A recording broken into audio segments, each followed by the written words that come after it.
These plants here are much smaller. It's the same sort of principle that you want to harvest the younger leaf tissue, but you just need to take more care with these plants that you don't excessively damage them. So, you know, in this case, let's say the field is sort of here, these younger plants. I would take my sample envelope that's been labeled, and you know, I would want to be taking some leaf from the top of the plant there. Because all of these leaves are sort of younger, you don't have to specifically take the youngest leaf.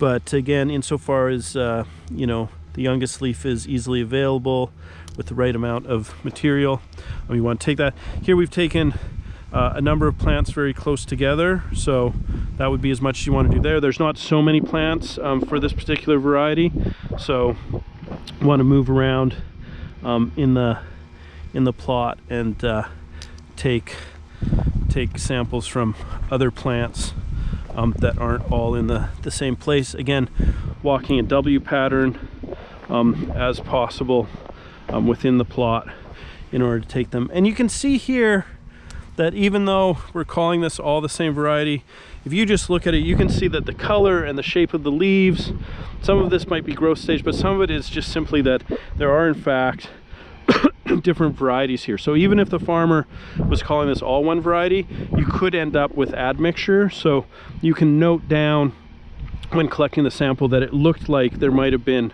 more than one variety present, even though it was being called all one variety together. And you can see that based on leaf shape, leaf color, the edges and how they're wavy. Here there's some purpling in this particular one, and so just making a note of that so that samples where suspected admixture exists are flagged is useful.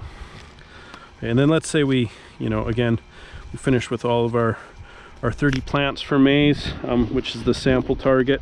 If you had less than 30 for whatever reason, because it was such a small plot, you'd note down that it was a small plot and that you got only, you know, 25 leaves or that sort of thing. And again, putting this in a bag with desiccant so that those will dry down.